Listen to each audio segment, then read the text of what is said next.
ആ മോളെ, കളരിക്കിൽ ഇന്ന് ശിവരാത്രിയും നോയമ്പും മറ്റും ഉണ്ടാവുമോ? അതിന്റെ തിരക്കിലാണോ എല്ലാവരും? എനിക്കെന്ത് തിരക്ക്?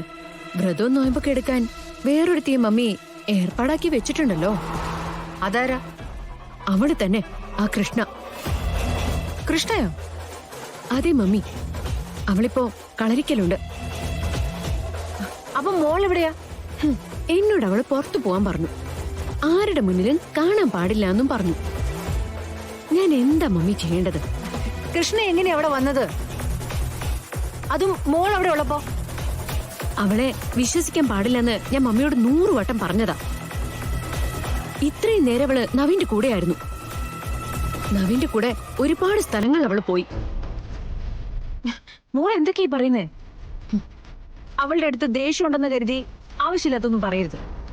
മമ്മിക്ക് എന്താ ഇതിന്റെ സീരിയസ്നെസ് ഒന്നും മനസ്സിലാവാത്തെ? അവൾ ഇന്ന് നവീന്റെ മുന്നിൽ ചെന്ന് പെട്ടു. എന്നിട്ട് നവീൻ അവളെയും കൊണ്ട് കറങ്ങി. തിരിച്ചവള് കളരിക്കല് ഞാനുള്ളപ്പോ വന്ന് കേറി.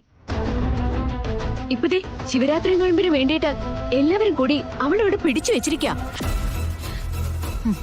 മോള് ഫോൺ ഒന്ന് കൃഷ്ണയ്ക്ക് കൊടുത്തേ. ഇനി അവള് പറയുന്ന കഥ കേൾക്കുമ്പോ മമ്മി അവളുടെ കൂടെ നിൽക്കുമായിരിക്കും അല്ലേ? ഗാഥ, തൽക്കാലം ഒരു ബഹളവും വേണ്ട. നിങ്ങൾ രണ്ടുപേരും കളരിക്കലുണ്ട്. നിങ്ങളെ കണ്ടുപിടിക്കാനായിട്ട് അവിടെ ഒരുപാട് ആളുകളുണ്ട്. അവരുടെ കണ്ണിപ്പെടാതെ നോക്കേണ്ടത് നിന്റെ ഉത്തരവാദിത്വമാ. അത് മറക്കണ്ട. നിനക്കേ നഷ്ടപ്പെടാനുള്ളൂ. പോയി കൃഷ്ണനെ വിളിച്ചിട്ട് വാ.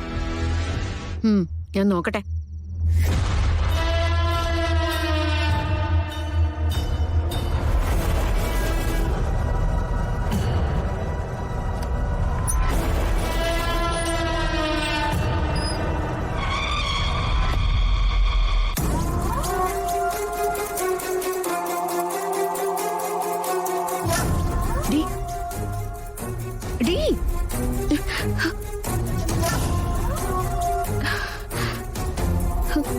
വന്നേ.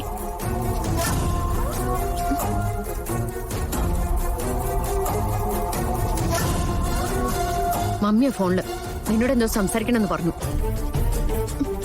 ഇറങ്ങിപ്പോ.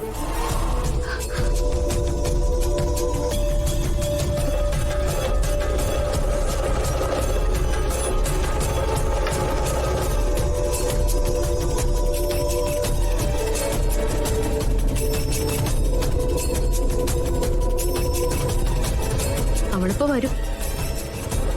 അവളോട് ഈ നിമിഷം തന്നെ ഇവിടെ നിന്ന് ഇറങ്ങാനും പറയണം.